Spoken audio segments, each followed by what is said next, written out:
नमस्कार, स्वागत है आप सबका। मैं हूं डॉक्टर अम्बरीश और आप देख रहे हैं teachers academy, TGT PGT academy और यूजीसी एकेडमी, जो एक दूसरे से संबद्ध संस्थान है। आज की इस कक्षा में हम लोग चर्चा करने वाले हैं एलटी ग्रेड, जीआईसी प्रवक्ता, केवीएस, एनवीएस, ईएमआरएस या फिर गवर्नमेंट डिग्री कॉलेज, जहां पर मेंस की परीक्षाएं आयोजित होंगी। मेंस की परीक्षाओं में आदिकाल से किस तरह के प्रश्न बनेंगे और आदिकाल को यदि हमें पढ़ना हो तो किस तरीके से हमको इसका अध्ययन करना चाहिए। साथियों, आपको बता दें कि हम जब भी मेंस की तैयारी करते हैं तो प्री की तैयारी से अलग मेंस की तैयारी होती है, बिल्कुल भी अलग होती है। अब जो लोग केवीएस और एनवीएस की तैयारी कर रहे हैं, ध्यान दे लीजिए, मैं काफी चीजें आसान कर देता हूं आपके लिए। जो लोग भी केवीएस, एनवीएस और ईएमआरएस की तैयारी कर रहे हैं, उनको दो पार्ट में तैयारी करनी है। उनको फर्स्ट पार्ट में मींस में उनको तो ऑब्जेक्टिव बहुविकल्पी सवाल को भी पढ़ना है और सब्जेक्टिव डिस्क्रिप्टिव सवाल को भी पढ़ना है। तो अभी ये जो क्लास है वो सब्जेक्टिव यानी डिस्क्रिप्टिव जो सवाल बनेंगे आदिकाल से, उस पर चर्चा की जा रही है। ठीक है, तो सब्जेक्टिव यानी डिस्क्रिप्टिव मोड के जो सवाल होंगे वो इन परीक्षाओं के लिए किस तरीके से आदिकाल को हम देखेंगे और आदिकाल से किस तरह से सवाल बनेंगे और किस तरह से उनका हमें जवाब लिखना है। दूसरी महत्वपूर्ण चीज यह है कि हम यहां पर आपको प्री मॉडल में नहीं पढ़ा रहे हैं, यानी छोटी छोटी चीजें जिनकी जानकारी आपको होगी, ऐसा समझकर मैं मेंस की तैयारी आपको करवा रहा हूं। क्योंकि हमारे पास समय बेहद कम है।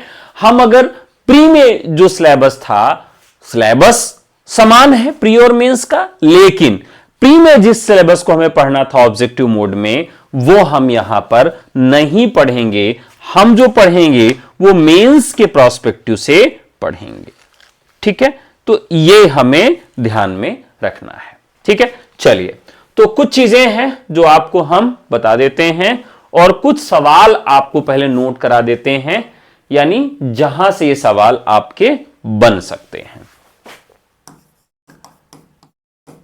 चलिए, तो आदिकाल है, यानी इसके पहले जो हमें मिलेगा वो क्या मिलेगा? हिंदी साहित्य का इतिहास। ये दो चैप्टर हमारे हैं साथ में, तो इन दोनों चैप्टर्स को क्या करना है? हमें साथ में पढ़ना है। इन दोनों चैप्टर्स को हमको कैसे पढ़ना है? मेंस में साथ में पढ़ना है, यानी हिंदी साहित्य का इतिहास और आदिकाल दोनों को मिलाकर हमको पढ़ना है।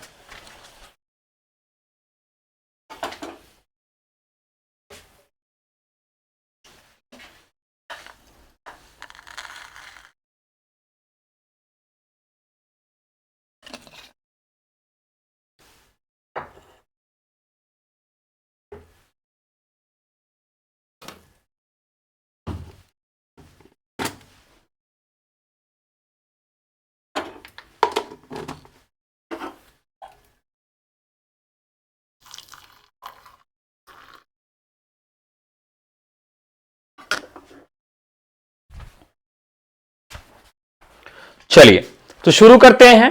तो हम पहले चर्चा यहां पर करेंगे कि किस तरीके से हमें सवाल देखने के लिए मिलेंगे इन चैप्टर्स से।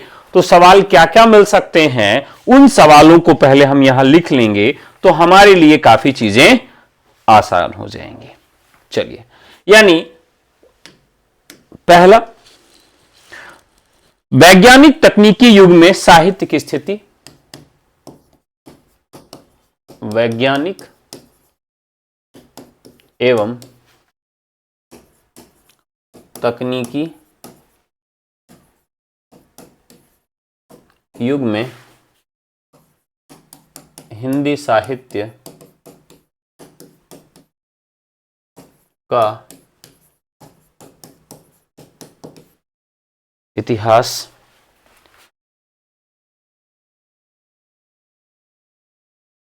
इसके बाद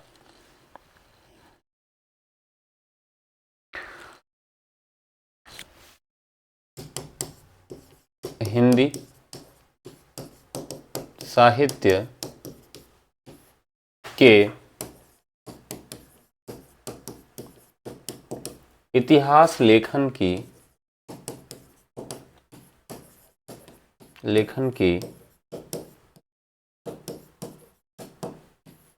प्रविधियां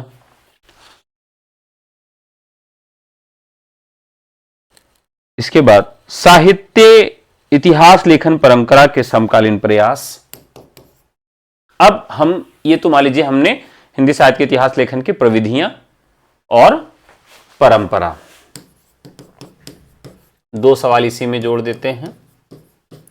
हिंदी साहित्य के इतिहास लेखन की प्रविधियां और परंपरा। अब इसमें आचार्य शुक्ल एवं साहित्य इतिहास लेखन, आचार्य शुक्ल पूर्व साहित्य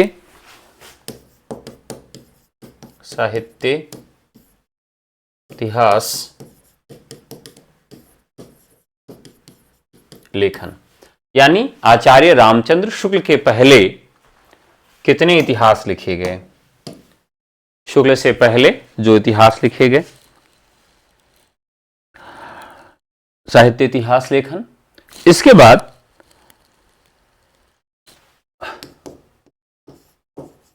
आचार्य शुक्ल का साहित्य इतिहास लेखन परंपरा में योगदान। ठीक है। इसके बाद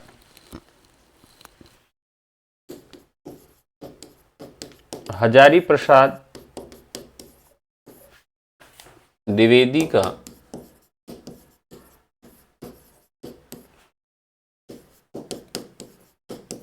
साहित्य इतिहास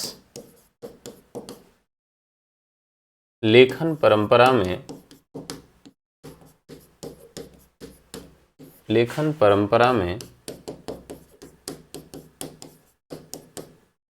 योगदान।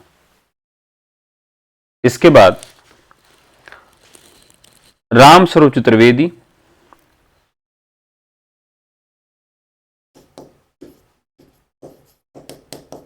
आचार्य राम स्वरूप चतुर्वेदी का साहित्य इतिहास लेखन परंपरा में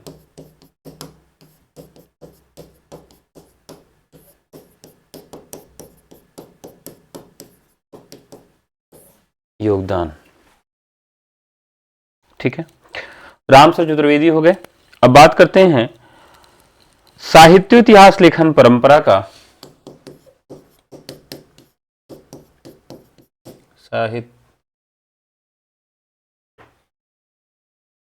साहित्य इतिहास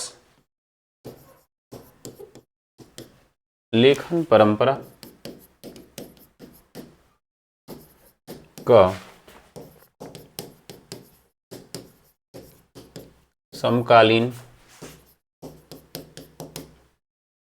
प्रयास।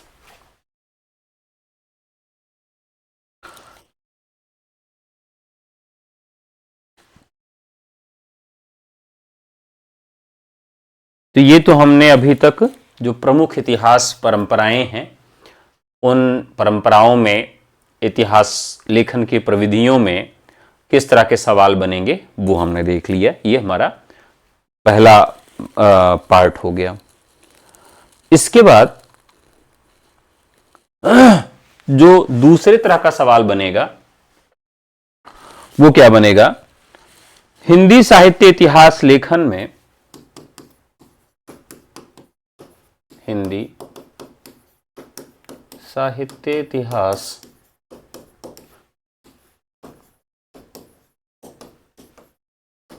लेखन में काल विभाजन की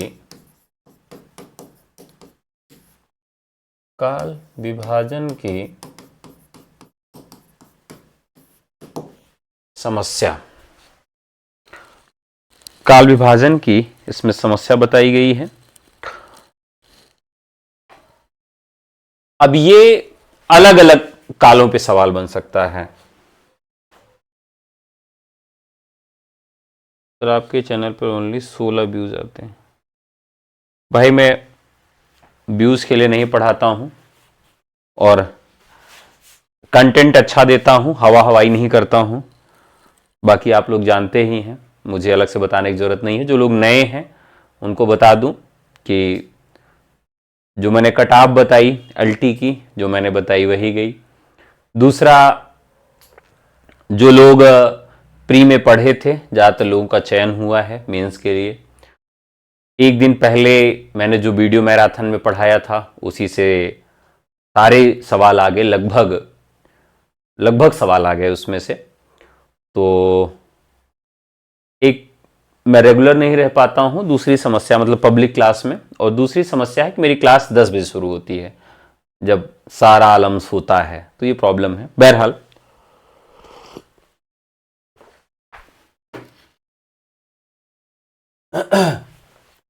मेंस में कम लोग भी जुड़ते हैं, 8,000 लोग पूरे भारत में हैं, तो ज़्यादातर लोग सोते ही रहते हैं, क्या किया जाए। तो हिंदी साहित्य इतिहास लेखन में काल विभाजन की समस्या, ये भी काफी महत्वपूर्ण है, इसको भी आप देख लीजिएगा।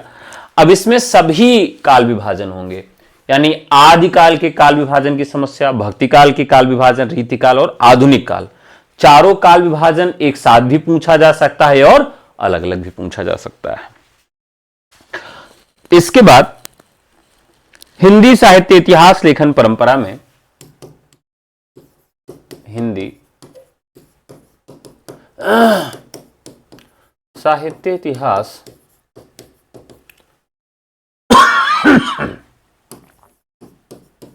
लेखन परंपरा में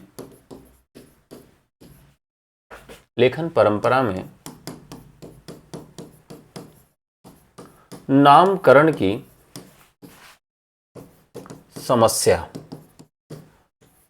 अब देखिए, मैं अभी से ही आपको बता दूं कि इन दोनों में से एक सवाल मतलब पूछ ही लिया जाएगा, ये एकदम तय समझ लीजिए।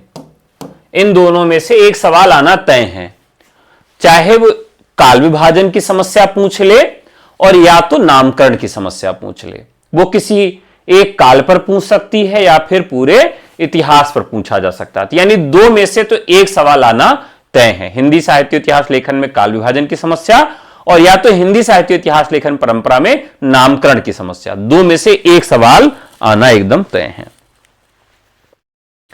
एक सवाल यहां से और पूछा जा सकता है, हिंदी साहित्य इतिहास लेखन में हिंदी साहित्य इतिहास लेखन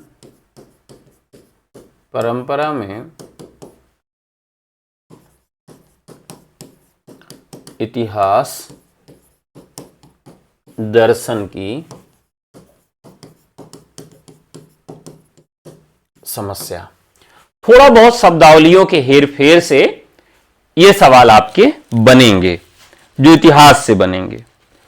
हिंदी साहित्य के आरंभ का विवाद,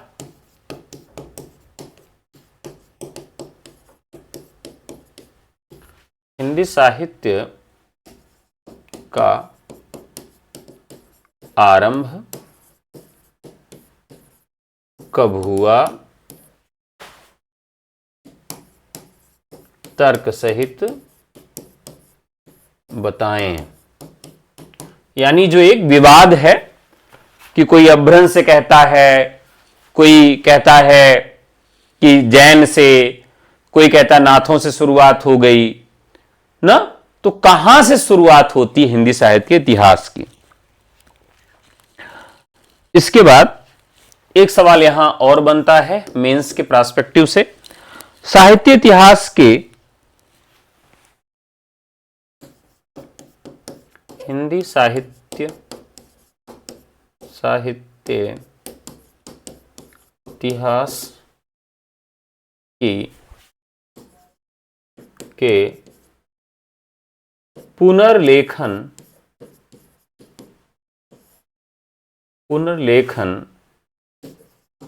की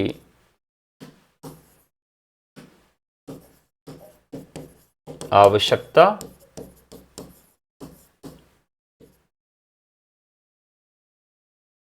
क्या है? तो ये जो इतने सवाल बनेंगे, ये हमारे सारे सवाल बन रहे हैं हिंदी साहित्य के इतिहास लेखन पर।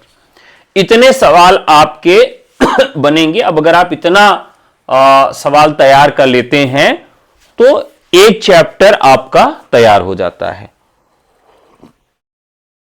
क्योंकि इसमें कोई भी सवाल अब आपका छूट नहीं रहा है। सारे सवाल आपके इसमें कवर हो जा रहे हैं। ठीक है, अब बात करते हैं कि आदिकाल में कौन कौन से सवाल आ सकते हैं। ठीक है, ये तो हमने हिंदी साहित्य के इतिहास लेखन पर इतने सारे सवाल आपको बता दिए। अब देख लेते हैं कि आदिकाल से संबंधित कौन कौन से सवाल आ सकते हैं।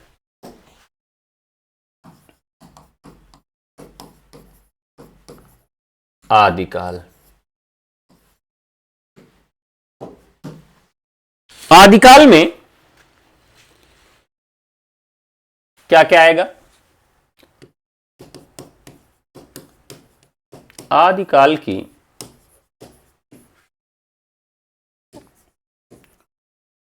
प्रवृत्तियां एवं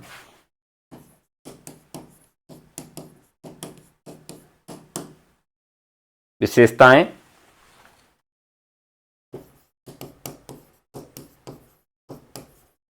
आदिकाल का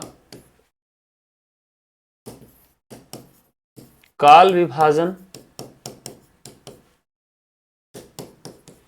एवं नामकरण,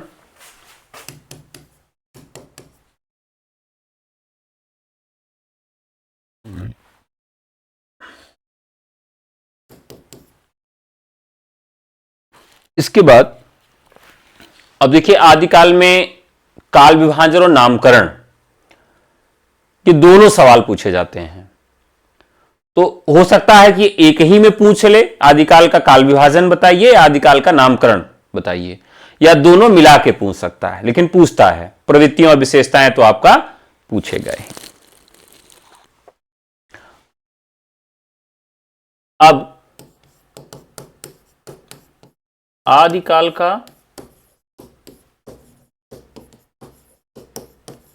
लौकिक साहित्य,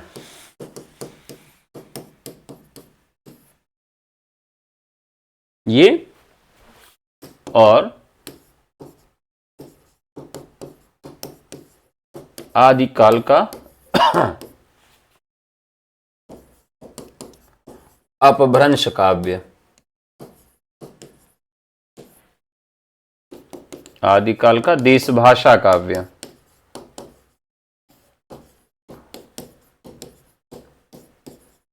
देशभाषा काव्य। इसके बाद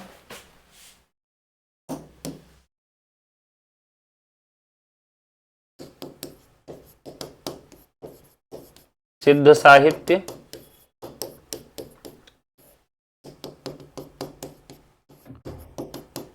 नाथ साहित्य,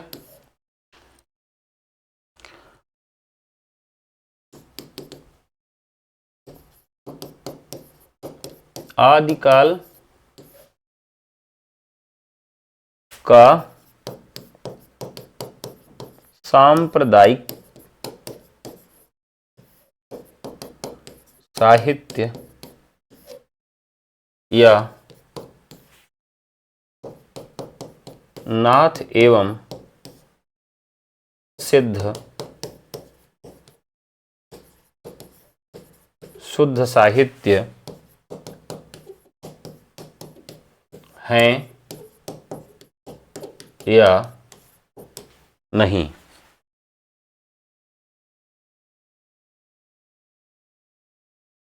इसके बाद आदिकाल का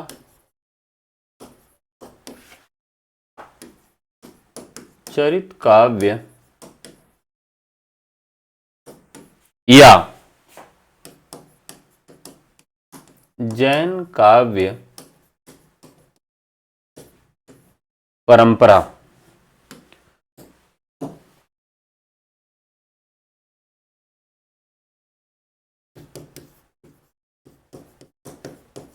अमीर खुसरो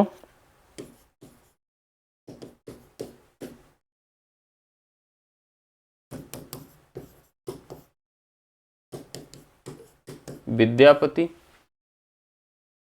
अब अमीर खुसरो और विद्यापति जो हैं, इन पर जो सवाल बनेंगे वह भी आपसे अपेक्षा की तैयारी आप करें अलग से। रासो काव्यधारा,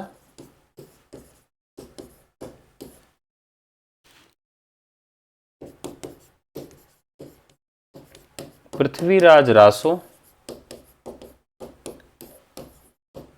का रासो काव्य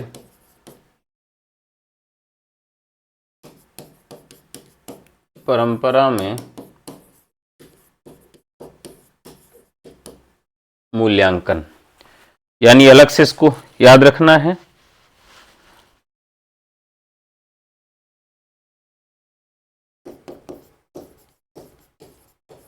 पृथ्वीराज रासो तथा अन्य रासो काव्यों की प्रामाणिकता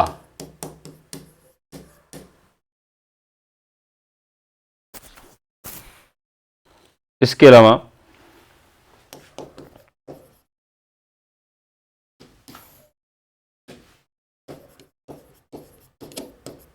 पृथ्वीराज रासो ट्रेजेडी के रूप में, ट्रेजेडी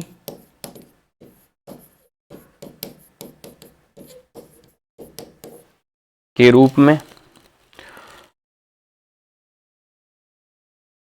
और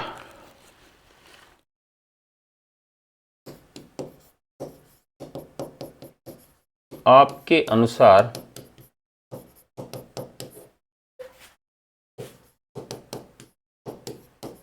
आदिकाल के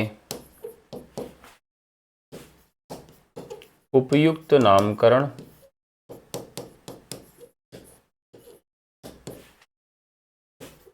या नामकरण की सार्थकता पर प्रश्न।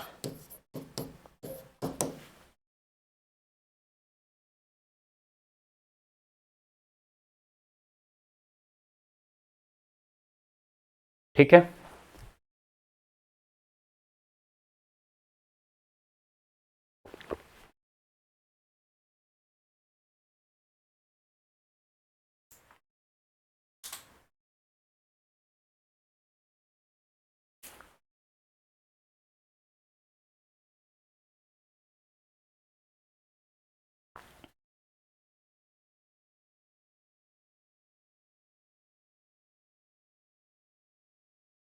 अब इतने सवाल जो हैं वो पूरे हिंदी साहित्य के इतिहास, लेखन और आदिकाल से बनेंगे।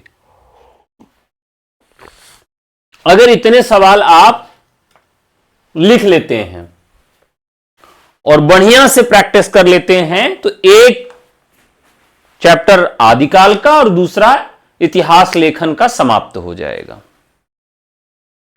समझ गए?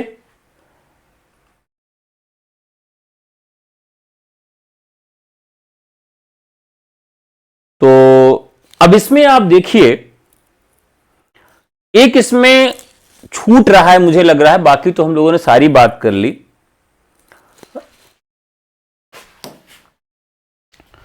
जैन काव्य हमने बात कर ही लिया।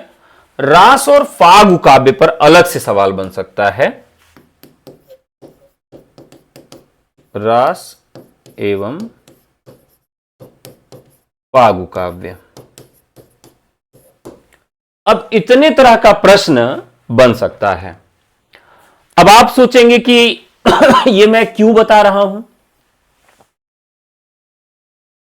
तो ये आज पहली क्लास है। बहुत सारे लोग ये कहते हैं सर शुरुआत कहां से करें, मुझे तो मालूम ही नहीं है कि मुझे शुरुआत कहां से करनी है, कैसे शुरुआत करनी है, मेंस राइटिंग की शुरुआत कैसे करें, कुछ आइडिया नहीं है। तो आपको शुरुआत यहां से करनी है। ये सवाल मैंने आज आपको लिखवा दिए।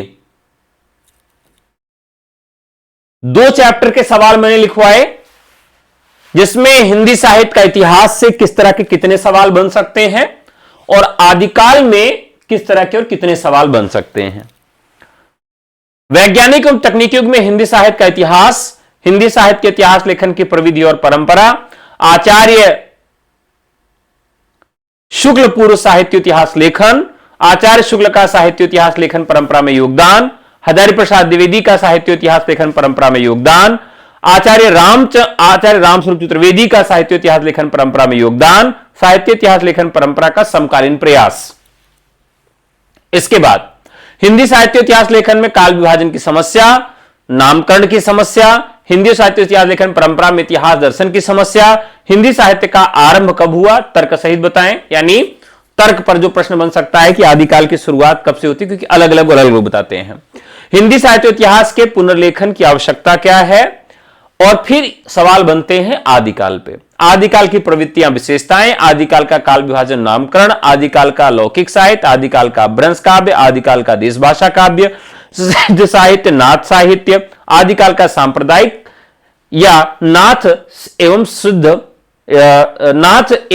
सिद्ध शुद्ध साहित्य है या नहीं, इस तरह का सवाल।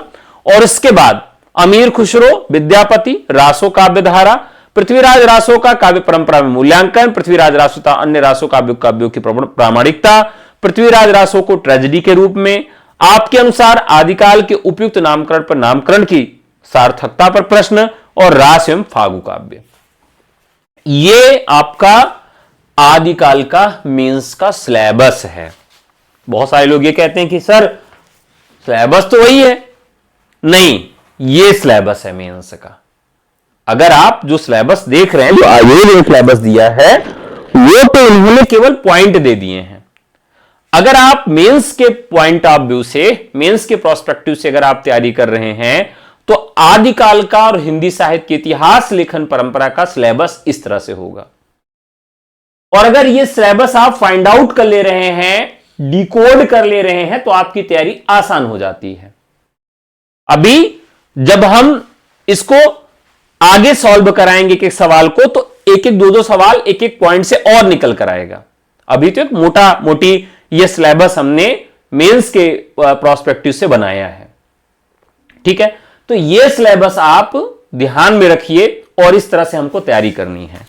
अब आपको हमने आज सिलेबस लिखा दिया आदिकाल का।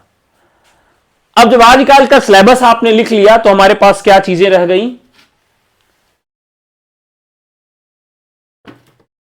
अब हम शुरुआत कैसे करें, ठीक है। अब हम शुरुआत कैसे करें, तो कुछ चीजें मैंने आपको उस दिन भी बताई थी, कुछ चीजें आज फिर से मैं इंक्लूड कर रहा हूं, उसको भी आप अच्छे से समझ लीजिए।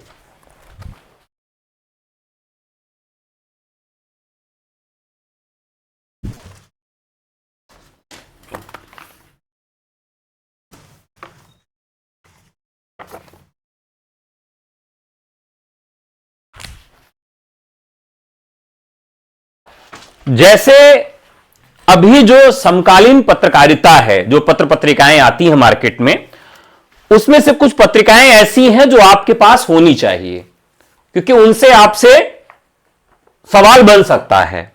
अब जैसे एक पत्रिका मैंने क्या लिया था, आजकल की है, पंडित विद्यानिवास मिश्र जन्मशती पर उनके है। तो विद्यानिवास मिश्र का शताब्दी वर्ष हो गया, जन्म शताब्दी वर्ष है, तो इनसे भी प्रश्न पूछा जा सकता है। और इसमें जो प्रमुख लेख आए हुए हैं, उन लेखों को आप थोड़ा समय निकालिए, आधे घंटे का ही, तो पर डे एक लेख आप पढ़िए, तो आपकी भाषा सुधरेगी। क्योंकि ज्यादातर लोगों को शब्दावलियां बनाना नहीं आता, वाक्य बनाना नहीं आता है, और उसमें त्रुटि हो जाती है। तो अगर आप पढ़ेंगे नहीं तो आप लिख नहीं पाएंगे। लिखने से पहले आपको पढ़ना जरूरी है, और आपको क्या पढ़ना है, इसी तरह के लेख पढ़ने हैं, तो आपको मालूम चल जाएगा। जैसे अभियंता साहित्यकारों की रचनाएं एक आया हुआ है आजकल में, तो इसमें लमही में ही मौजूद थे प्रेमचंद के किरदार, यानी प्रेमचंद को टारगेट करके यहां पर और एक निकाला गया था, आजकल का विशेषांक है। आजकल में एक और विशेषांक आया है अप्रैल महीने में, प्रवासी साहित्य में भारत, प्रगतिवादी काव्य में प्रकृति चित्रण, लघु कथा की कथा, जड़ता से परे हिम्मत शाह। यानी आजकल में ही हमें 2-3 सवाल और मिल जाएंगे। प्रवासी साहित्य में भारत, तो प्रवासी साहित्य पे भी सवाल बन सकता है, और प्रगतिवादी काव्य में प्रकृति चित्रण, ये एक बहुत बढ़िया टॉपिक है। तो आप ये देखिए कि ये इतना अच्छा लेख इसमें आपको मिल जाएगा, इतनी अच्छी चीजें मिल जाएंगी कि एक बार इसको आप पढ़ लेंगे, रटना बिल्कुल नहीं, बस एक बार ऐसे कभी भी दिन भर में ये टारगेट कर लीजिए कि एक पत्रिका का कोई 1-2 लेख में पढ़ लूंगा, आधे घंटे 1 घंटे में। तो क्या होगा, आपका लेखन कौशल सुधरेगा, आपकी शब्दावलियां सुधरेंगी, और आप अच्छा लिखेंगे। इसी तरीके से एक बहुत बढ़िया आजकल का विशेषांक आया हुआ है, मैं प्रयास करूंगा, वैसे मैं अपनी क्लास में तो लिखाऊंगा, जो लोग सेल्फ स्टडी करते हैं या अपने से पढ़ना चाहते हैं उनके लिए है ये देखिए मार्च का विशेषांक है आजकल का। इसमें क्या है, स्त्री विमर्श पर केंद्रित है ये। तो इसमें कौन कौन सा आया, कविता में सशक्त होती स्त्री स्वर, स्त्री विमर्श के आईने में तितली उपन्यास, महादेव वर्मा की लेखनी सब कुछ नापा, कविता का स्वभाव स्त्री के स्वभाव जैसा, स्त्रियों से समृद्ध होता रंगमंच। यानी स्त्री विमर्श से जुड़े कई ऐसे पहलू हैं जिससे संबंधित ये सारी चीजें आपकी आती हैं। ठीक है, देखिए ऐप पर जो क्लास है वो शुरू नहीं हुई है अभी, ये पब्लिक क्लास ही चलती थी। तो आज से मैंने, अभी तक तो डेमो क्लासेस चल रही थी, उसमें कई पार्ट हो चुके थे, कई सवाल मैंने पढ़ा दिए थे। अब हम क्या कर रहे हैं, सिलेबस के अकॉर्डिंग हम शुरुआत कर रहे हैं। तो आज आपकी ये पहली क्लास है, अकॉर्डिंग टू सिलेबस, ये आज आपकी पहली क्लास है, आदिकाल और हिंदी साहित्य की इतिहास लेखन परंपरा। अब इसी क्रम में आपका ऐप पर क्लास चलेगी। ठीक है, इसी तरीके से आजकल का ये विशेषांक और आया हुआ है, कहानी पर केंद्रित है ये। तो अब बहुत बढ़िया है, कहानी पर भी आपके यहां सवाल पूछा जाएगा। किस तरह का सवाल पूछा जा सकता है, तो मतलब साहित्य में एक प्रकार की बहसें चलती हैं। बहसें का मतलब क्या हो गया कि एक प्रकार का संवाद चलता है कि इस समय कहानी पर क्या चर्चा चल रही है। तो कहानी पर आधारित एक विशेषांक आया, हिंदी कहानी और भारतीयता, और मैं कहानी हिंदी की, कार्टूनिस्ट अभिश्रुति से साक्षात्कार, और इस तरह से कुछ और महत्वपूर्ण चीजें इसमें मिली हैं। तो कहानी पर आधारित कुछ महत्वपूर्ण लेख भी आपको इसमें मिल सकते हैं। देखिए हमारे हिंदी साहित्य की एक बहुत बड़ी शख्सियत विनोद कुमार शुक्ल जी नहीं रहे। विनोद कुमार शुक्ल को ज्ञानपीठ पुरस्कार मिला, उनकी बेस्ट सेलिंग बुक जो रही दीवार में खिड़की रहती है, तो उन पर केंद्रित एक पत्रिका आई हुई है कथा देश। कथा देश में क्या है कि विनोद कुमार शुक्ल पर यह केंद्रित है, तो यह पत्रिका भी आप चाहें तो कथा देश भी ले सकते हैं। तो एक तो पत्र पत्रिकाओं से आप जुड़े रहेंगे कि पत्र पत्रिकाओं से संबंधित एक सवाल पूछा जाएगा, आपके लेखन कौशल का सुधार होगा। दूसरा, ये नई शब्दावलियां मिलेंगी, और क्या साहित्य जगत में संवाद चल रहा है, किस तरह के लेख आ रहे हैं, उस पर भी आपकी थोड़ी सी टिप्पणी रहेगी। तो कुल मिलाकर ये चीजें भी आपको करनी है। 1-2 पत्रिकाएं जो आपको अच्छी लगे वो आपको ले लेना है। ठीक है, तो अब आपको शुरुआत करना है कैसे। मैंने आदिकाल पे जितने भी तरह के सवाल बन सकते हैं वो सवाल मैंने आपको बता दिए। अब आपको दूसरा काम क्या कहला, पहला काम मैंने आपको बताया, दूसरा काम क्या करना है, पहला काम शुरुआत में आपने पाठ्यक्रम जान लिया। क्या जान लिया? पाठ्यक्रम। मैंने आदिकाल का पाठ्यक्रम और हिंदी साहित्य का इतिहास जो चैप्टर का पाठ्यक्रम आपको लिखा दिया है। ठीक है, यह पाठ्यक्रम मेंस वाला पाठ्यक्रम है, यह आयोग के द्वारा नहीं है, मैंने इसको खुद डिकोड करके पाठ्यक्रम तैयार किया है। यानी एक चैप्टर से कितने तरह के किस तरह के सवाल बन सकते हैं। तो पाठ्यक्रम आपने डिकोड कर लिया। दूसरा जो हमारा काम शुरू होता है यहां पर कि अब हमें उन सवालों के जवाब ढूंढने हैं। क्या करने हैं? जवाब ढूंढने हैं। लेकिन उससे पहले हम पीजी अगर किए हैं या हमने कहीं से बीए किया है तो आप यह काम करिएगा कि अपने विश्वविद्यालय में यह देखिएगा कि हिंदी साहित्य के इतिहास में आदिकाल से कितने सवाल आज तक पूछे गए हैं और हिंदी साहित्य के इतिहास लेखन पर कितने सवाल पूछे गए हैं। ये दोनों सवाल भी आप उसी पाठ्यक्रम में लिख लेंगे। मुझे यह लगता है कि जितना मैंने आपको सवाल लिखाए हैं वो सारे सवाल यहां इंक्लूड हो जाएंगे, इसके अलावा कुछ बचता नहीं है। फिर भी पीजी और बीए में जितने भी सवाल आदिकाल से पूछे गए हैं और इतिहास लेखन से संबंधित पूछे गए हैं, आपने जहां से पढ़ाई किया था वो सवाल भी आप खोज के निकाल लीजिएगा और पाठ्यक्रम मैंने आपको लिखा दिया। ठीक है, अब ये दो काम आपने कर लिया। तीसरा काम आपको क्या करना है? तीसरा काम आपको करना है कि यूपीपीएससी की कॉपी आपको लेना है। मैं बार बार बता रहा हूं, यूपीपीएससी की आपको कॉपी लेना है और उसी कॉपी में ही आपको लिखना है। विशेष तौर पर ध्यान दे लीजिए, उसी कॉपी में लिखिए और किसी कॉपी में आप नहीं लिखेंगे। चौथा काम आपको क्या करना है? आपको मैंने कुछ किताबें बताई थी, मैंने आपको बताई थी, उन किताबों को आप अपने पास रखिए, बहुत जरूरी है, वो काम देंगी आपको। अगर आप इन सवालों के जवाब ढूंढ के लिखना चाहेंगे तो उन किताबों की सहायता लेनी पड़ेगी। नहीं आप किताब रखते हैं तो फिर मेरी सहायता लेनी पड़ेगी या किसी की सहायता आपको लेनी पड़ेगी। अब आप यहां क्या करिए? उत्तर लेखन करिए। क्या करिए? उत्तर लेखन करिए। और उत्तर लेखन करने के बाद स्वयं उस उत्तर को चेक करिए या और किसी से चेक करवाइए। तो यह उसका पूरा चरण है कि हम शुरुआत कैसे करें, किसी भी चैप्टर को लेकर हम शुरुआत कैसे करें। अब यहां पर प्री वाला क्या चीज हमको काम में आएगी? तो हमने जो एलटी प्री में या जो शुरुआत में हम जिन चीजों को पढ़ लिए, थोड़ी बहुत जानकारी हमारे पास ऑब्जेक्टिव लेवल की है, तो ऑब्जेक्टिव लेवल की तैयारी हमें यहां पर काम देगी कि हमें छोटे छोटे पॉइंट्स याद रहेंगे। जैसे अब आपको जितने भी रासो काव्य हैं, अब रासो काव्य का नाम जो है वो आप याद किए हैं प्री में पढ़ने के लिए या आप ऑब्जेक्टिव लेवल की तैयारी कर रहे हैं, तो रासो काव्यों का नाम आपने याद कर रखा है।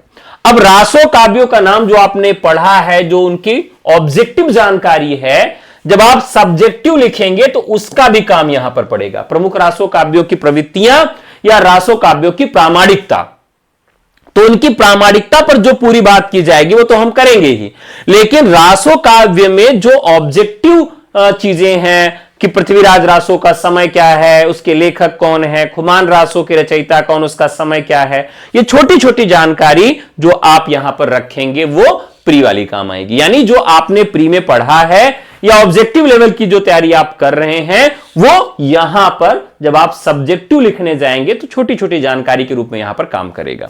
ठीक है, अब देखिए मेंस में हम आपको ऑब्जेक्टिव लेवल की तैयारी खास करके एलटी के लिए तो नहीं कराएंगे, केवीएस, एनवीएस और ईएमआरएस के लिए ऑब्जेक्टिव लेवल की भी तैयारी कराई जाएगी क्योंकि वहां अलग से ऑब्जेक्टिव के सवाल पूछे जाएंगे। यहां पर LT, GIC, government degree college और इनके लिए हम क्या कर रहे हैं? सब्जेक्टिव लेवल की तैयारी करा रहे हैं ना। तो चलिए शुरू करते हैं आज पहले सवाल से।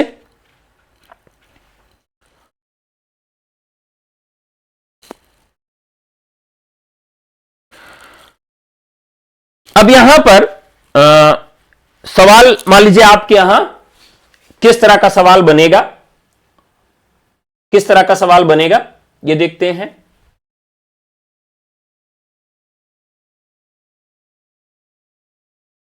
चलिए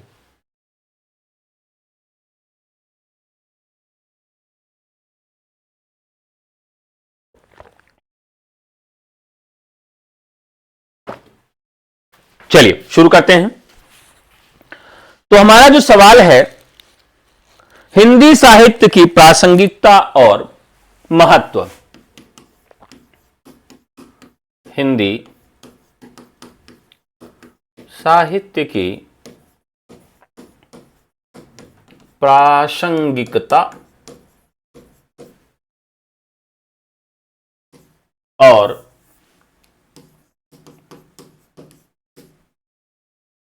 महत्व पर एक टिप्पणी लिखिए। अभी तक हम लोग क्या कर रहे थे कि हर चैप्टर से सवाल कैसे पूछे जाएंगे, हमें आंसर कैसे लिखना है, इस पर हम लोग चर्चा कर रहे थे। लेकिन अब हम क्या कर रहे हैं कि हम अकॉर्डिंग टू सिलेबस क्रम से चल रहे हैं। ठीक है, तो यह आज आपका पहला सवाल हो गया कि हिंदी साहित्य की प्रासंगिकता और महत्व पर एक टिप्पणी लिखिए। ठीक है, एक सामान्य से सवाल से शुरुआत करेंगे कि जिसमें सभी लोग कनेक्ट हो सके, सभी इसका जवाब लिख सके। अब आप में से ज्यादातर लोग क्या हैं कि वो इस सवाल का जवाब आसानी से लिख सकते हैं, उसमें उनको कोई दिक्कत नहीं होगी, कोई दिक्कत उनको नहीं आएगी।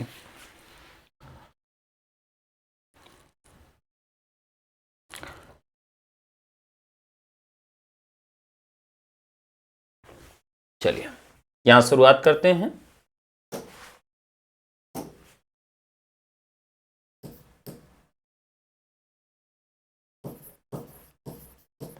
जीवन की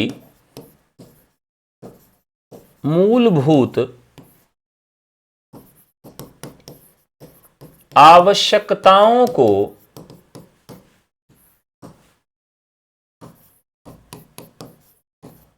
पूर्ण न कर पाने वाली को पूर्ण न कर पाने वाली कलाएं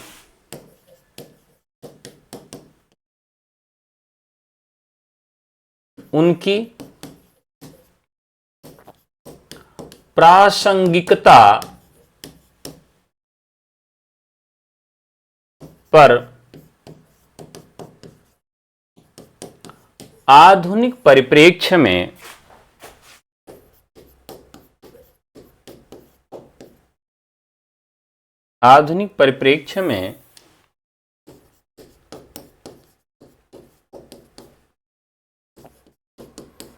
जो प्रश्न उठते हैं उनमें साहित्य को कला माना जाए या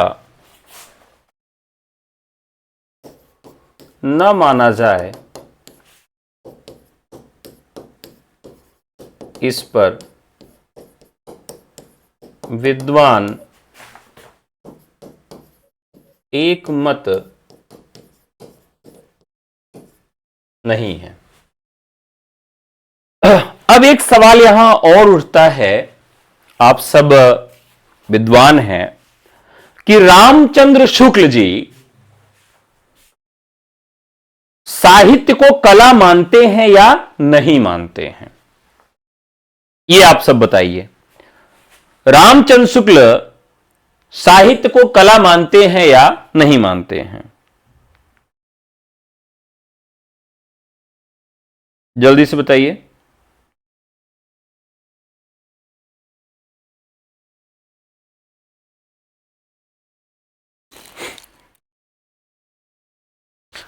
देखिए, एक प्रकार की कला है,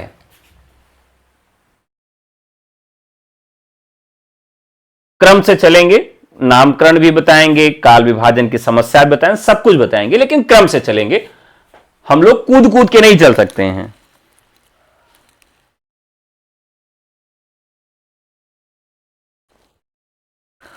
तो शुक्ल जी की जब हम बात करते हैं तो वो साहित्य को एकमात्र कला नहीं बल्कि जीवन की अभिव्यक्ति मानते हैं।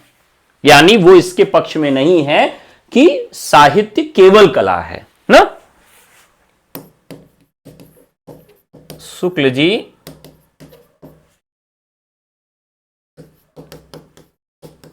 साहित्य को जीवन की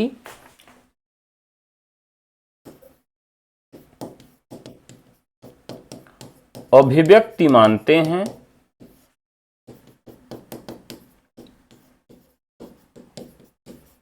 वहीं महावीर प्रसाद द्विवेदी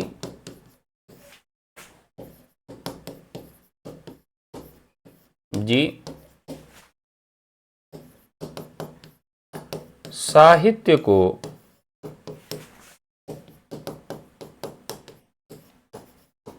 समाज का दर्पण मानते हैं। यानी यहां पर दो प्रोस्पेक्टिव हमारे सामने आ गए।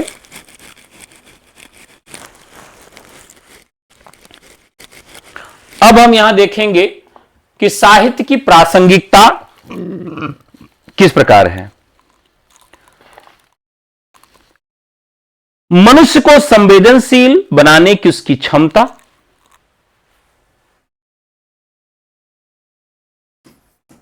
साहित्य मनुष्य को संवेदनशील बनाने की क्षमता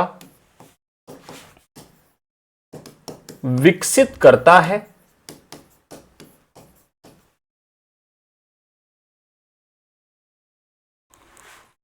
ठीक है।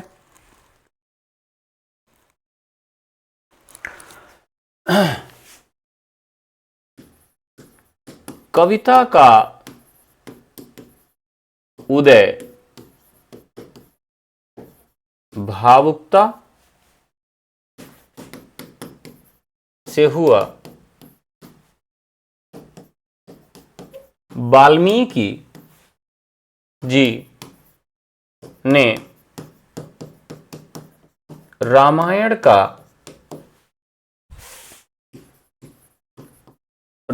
का प्रथम श्लोक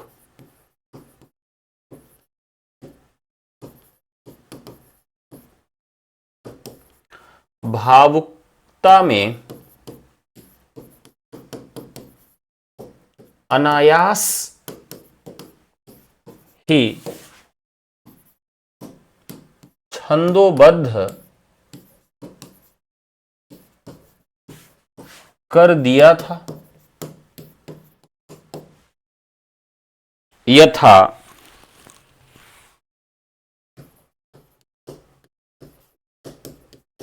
छायावादी कवि पंत भी कहते हैं, क्या कहते हैं,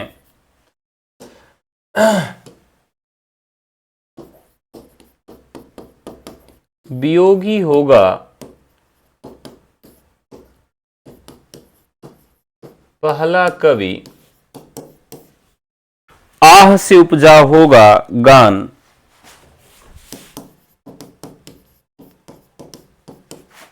आह से उपजा होगा गान, निकलकर आंखों से चुपचाप, निकलकर आंखों से चुपचाप वही होगी कविता अनजान।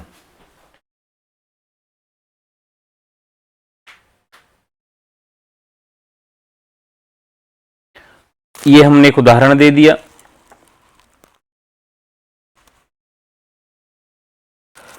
ये तो पहला फैक्ट हो गया, पहले आधार पर।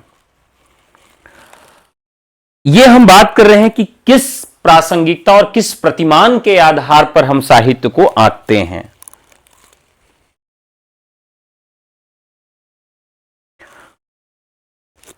साहित्य, अब ये दूसरा फैक्ट हो जाएगा, पहला फैक्ट हमने लिख दिया। साहित्य समय के साथ प्रगतिशील होता जाता है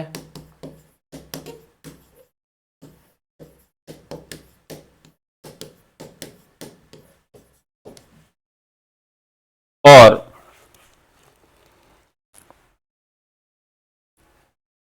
होता जाता है वह प्रगति विरोधी,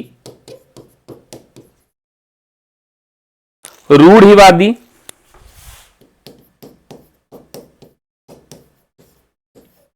यथास्थितिवादी,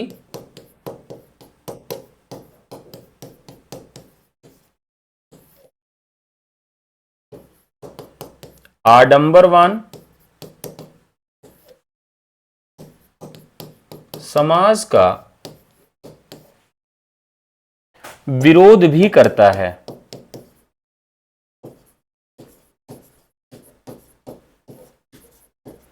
ये इसका दूसरा प्रतिमान हो गया साहित्य का।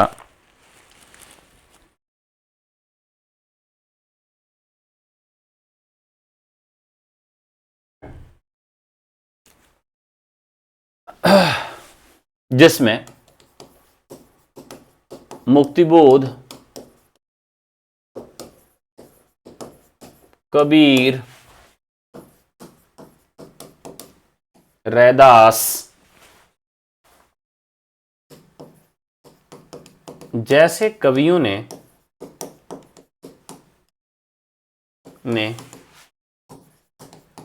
अपने युग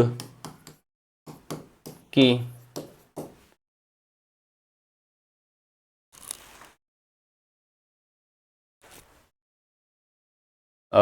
चुनौतियों को वैचारिक आधार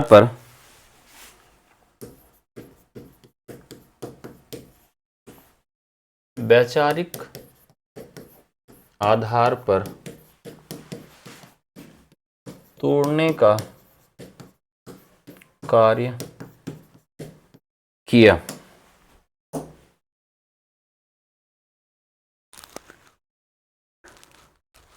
कबीर कहते हैं,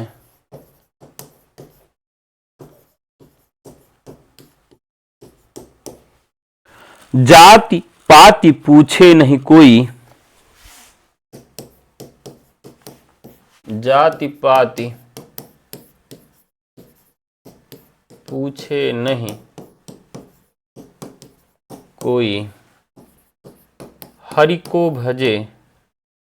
अब यहां पर देखिए तो सीधे वो क्या कर रहे हैं, जाति का खंडन कर रहे हैं। हरि को भजे सो हरि का होई।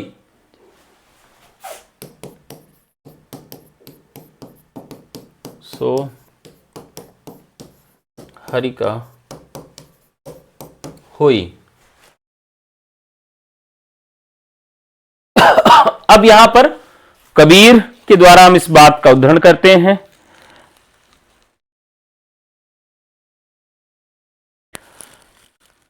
साहित्य वांछनीय परिवर्तनों के लिए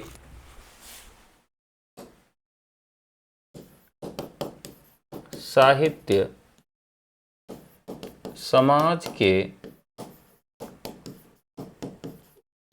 वांछनीय परिवर्तनों के लिए एक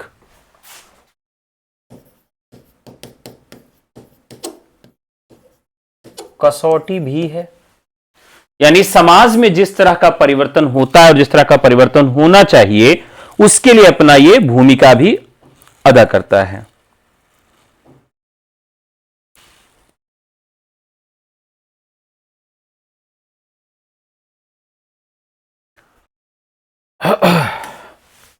जहां छायावाद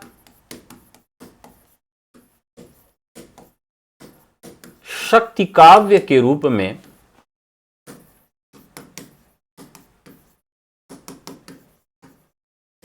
उभरता है, भारत की स्वतंत्रता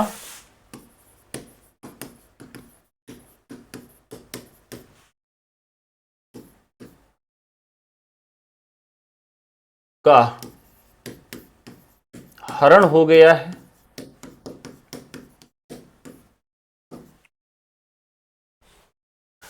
कवि भारत की स्वतंत्रता के लिए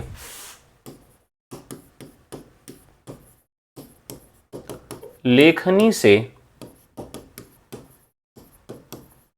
लड़ाई लड़ रहे हैं। इसी तरीके से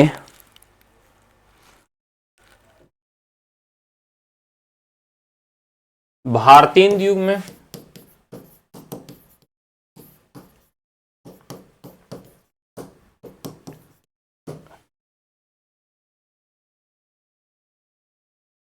भारतेंदु युग में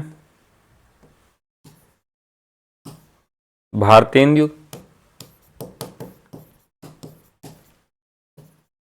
द्विवेदी युग में क्या किया जा रहा है? देश की पराधीनता के विरुद्ध लोगों को भारत भारती जैसे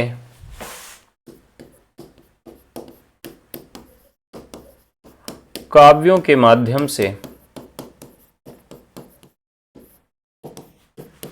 एकजुट किया जा रहा है।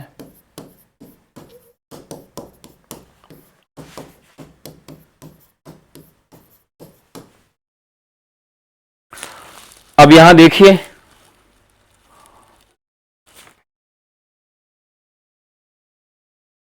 दिनकर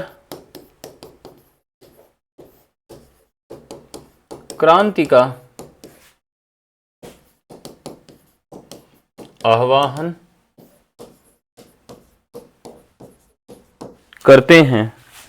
सदियों की ठंडी बुझी राख सुगबुगा उठी।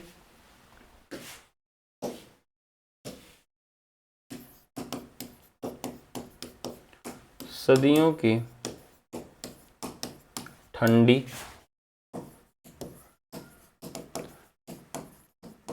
बुझी आग सुगबुगा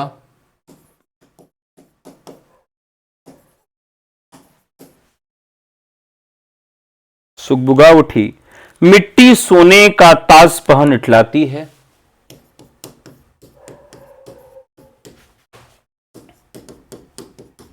सोने का ताज पहन इठलाती है। वहीं प्रसाद लिखते हैं,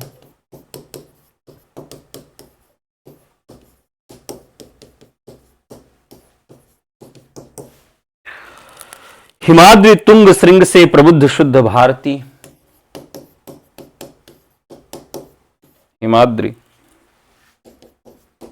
तुंग श्रृंग से प्रबुद्ध शुद्ध भारती।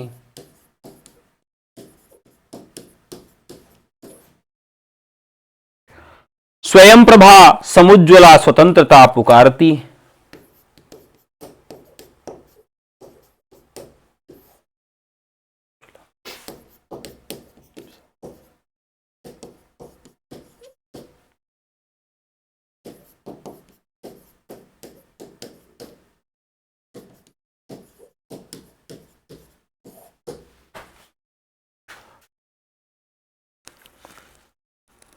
तो इस तरीके से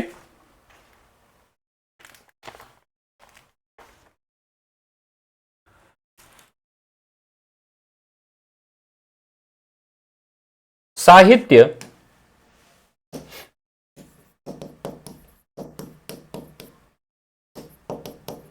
समाज निर्माण के साथ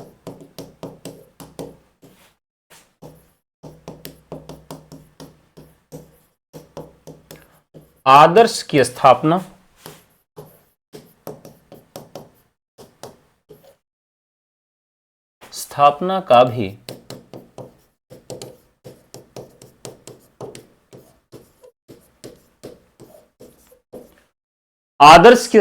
का भी प्रयास करता है।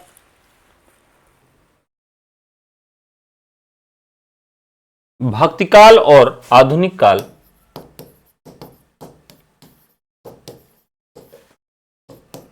एवं आधुनिक काल मुख्य रूप से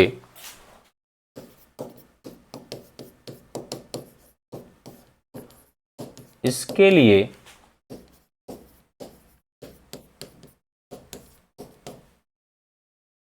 उल्लेखनीय है। आगे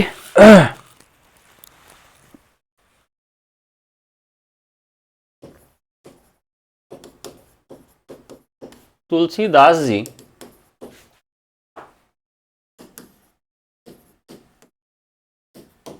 लिखते हैं, परहित सरिस धर्म नहीं भाई, परहित सरिस धर्म नहीं भाई,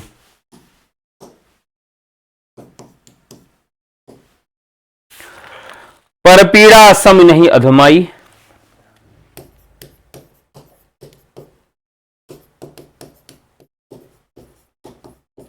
नहीं अधमाई।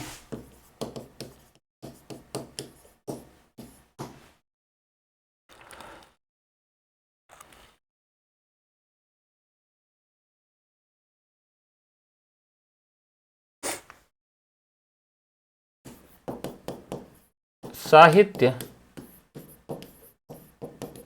सूक्ष्म दृष्टिकोण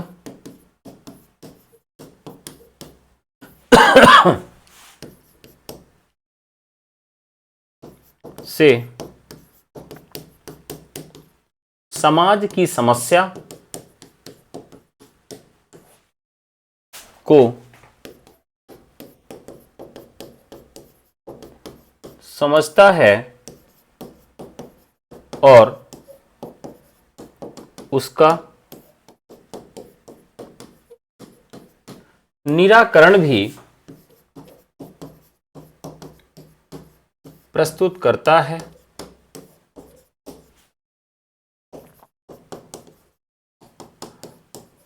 आधुनिक काल में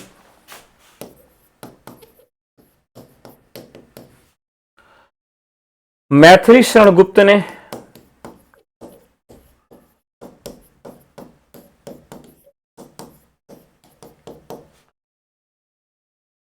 संयुक्त परिवारों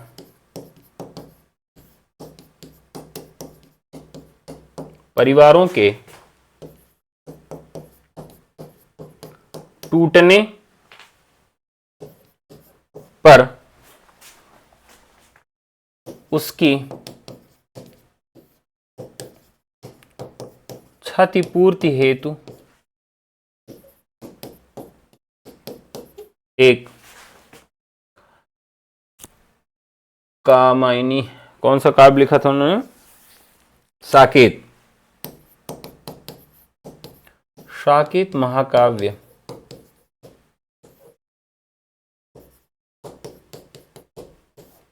लिखा।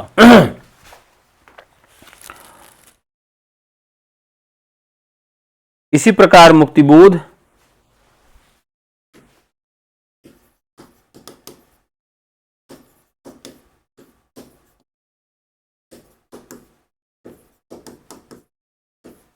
इसी प्रकार मुक्तिबोध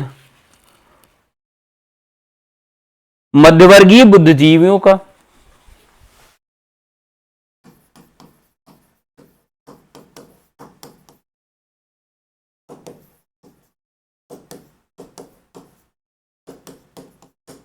मध्यवर्गीय बुद्धिजीवियों के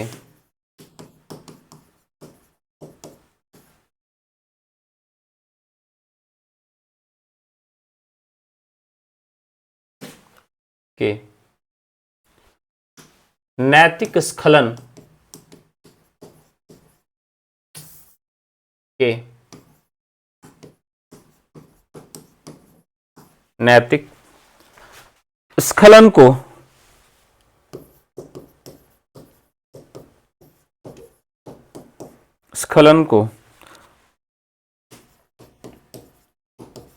अंधेरे का कारण बताया है। भीतर का राक्षसी स्वार्थ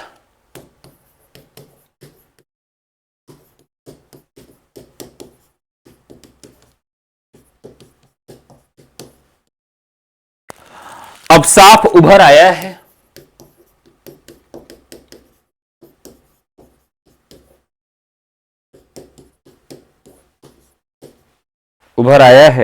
छुपे हुए उद्देश्य यहां निखर आए हैं।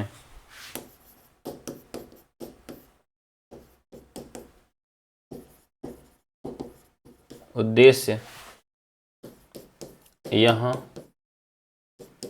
उभर आए हैं।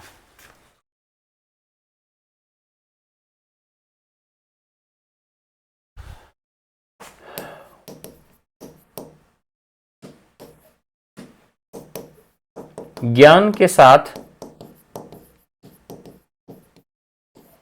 स्वस्थ मनोरंजन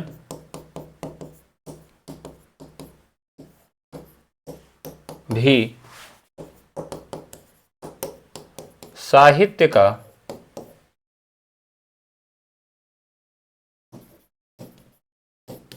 प्रमुख प्रदेय है।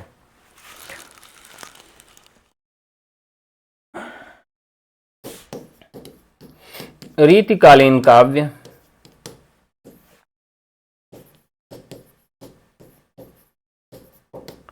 अपने सामंतवादी परिवेश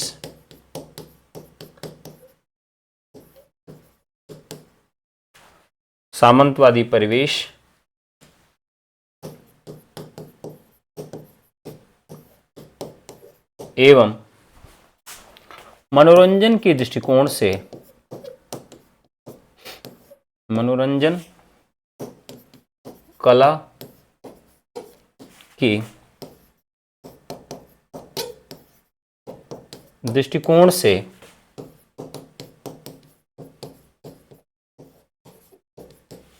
उत्तम है। अब इसमें बिहारी क्या लिखते हैं?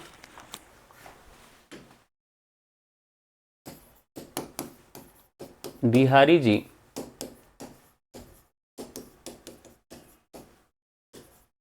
लिखते हैं, कहत नटत रीझत खीझत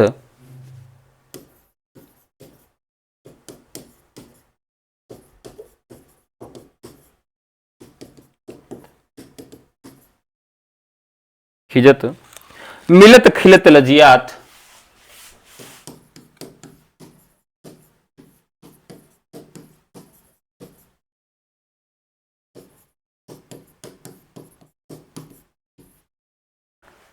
मिलत खिलत लजियात भरे भवन में करत है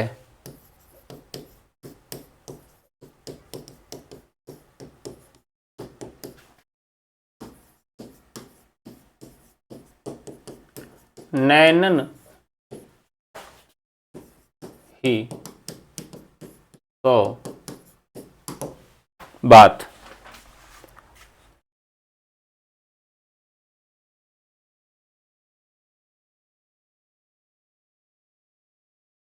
ठीक है।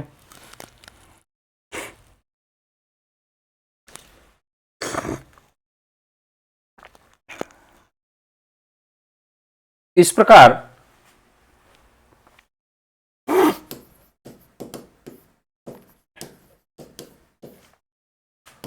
साहित्य हिंदी साहित्य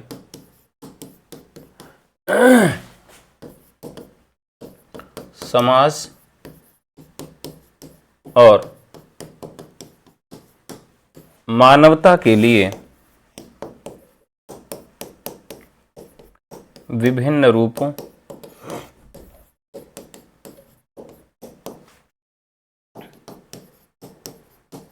महत्वपूर्ण है, वहीं इतिहास के आईने से हम वर्तमान की समस्याओं का निराकरण भी ढूंढ सकते हैं।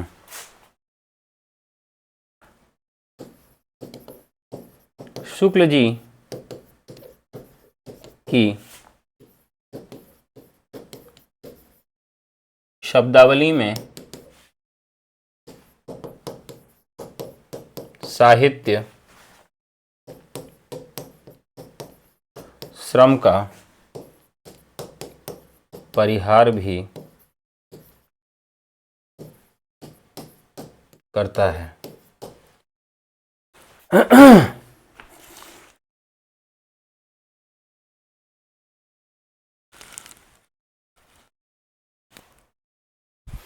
मनुष्य को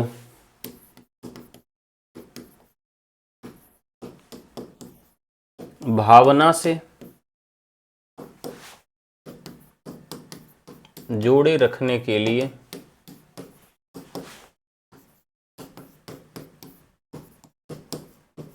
यांत्रिक समाज में उसे मशीन बनने से रोकने के लिए साहित्य की प्रासंगिकता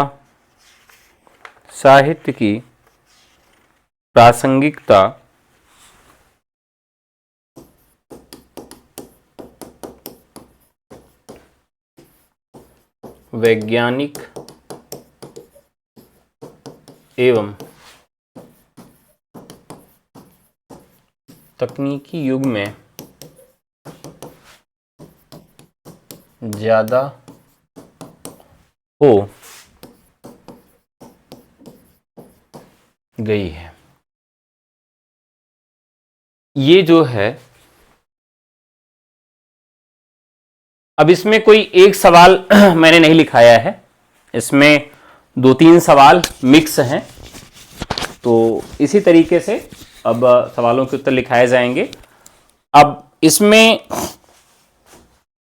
जब हम सवाल की तरफ चलेंगे तो जब आयोग प्रश्न आपसे पूछेगा तो वो इसमें से कोई एक चीज पर सवाल पूछेगा।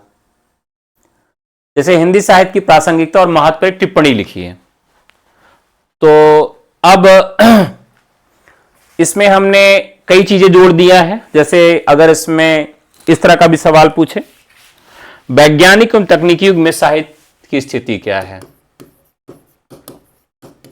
वैज्ञानिक एवं तकनीकी युग में साहित्य का प्रदेय, यह भी सवाल अगर बनेगा तो इसका भी इसी तरह से उत्तर हो जाएगा। और इसी तरीके से अगर सवाल यह बन जाए, साहित्य समाज का दर्पण है, इस तरह का भी सवाल बने तो इसको भी इसमें हम इंक्लूड कर सकते हैं।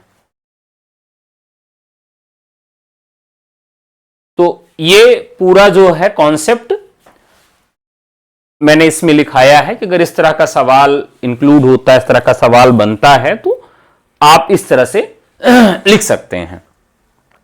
बाकी आप अपना फीडबैक दीजिएगा कि आज की क्लास आपको कैसी लगी, मजा आया कि नहीं आया, कुछ नया सीखने के लिए मिला कि नहीं मिला। कल फिर आप लोगों से मुलाकात होगी, ठीक है।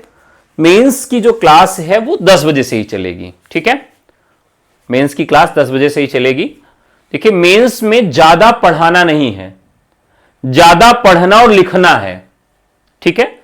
ज्यादा पढ़ना और लिखना है, मेंस में ज्यादा पढ़ाना नहीं है। तो आप लोग शुरुआत कर दीजिए लिखने की। जो जो चीजें मैंने आपको बता दी, जिस तरह से मैंने आपको बताया उस तरह से आप शुरू कर दीजिए। बाकी कल हम हिंदी साहित्य के इतिहास लेखन पर शुरू करेंगे, ठीक है। धन्यवाद। और आप अगर हमसे जुड़ना चाहते हैं मेंस के बैचेस से, government degree college, LT grade, GIC प्रवक्ता, केवीएस, एनवीएस और ईएमआरएस, आप हमें व्हाट्सएप करके जुड़ सकते हैं। नंबर है 9628 95 92 37 962895 9237। इसके अलावा आप यूपी टीजीटी पीजीटी 2022 का क्रैश कोर्स या फिर जीआईसी प्रवक्ता प्री के लिए, 2026 टीजीटी पीजीटी के लिए, जीडीसी और असिस्टेंट प्रोफेसर 2022 के लिए, बीपीएससी टियर 4 के लिए, उत्तराखंड टीजीटी पीजीटी के लिए, DSSB टीजीटी पीजीटी के लिए, झारखंड टीजीटी पीजीटी के लिए कोई भी कोर्स चाहते हैं तब भी आप व्हाट्सएप करके हमसे जुड़ सकते हैं। तो आज की क्लास कैसे लगी जरूर बताइएगा। यदि आप हमारे मेंस के ग्रुप से जुड़ना चाहते हैं, जो कि केवल मेंस वाले स्टूडेंट्स का ग्रुप है, उससे अगर जुड़ना चाहते हैं तो कमेंट बॉक्स में आपको मेंस का टेलीग्राम लिंक मिल जाएगा, उस पर क्लिक करके आप मेंस के हमारे ग्रुप से जुड़ सकते हैं, ठीक है। तो चलिए, पुनः आप सबका आभार, बहुत बहुत धन्यवाद, नमस्कार, जय हिंद।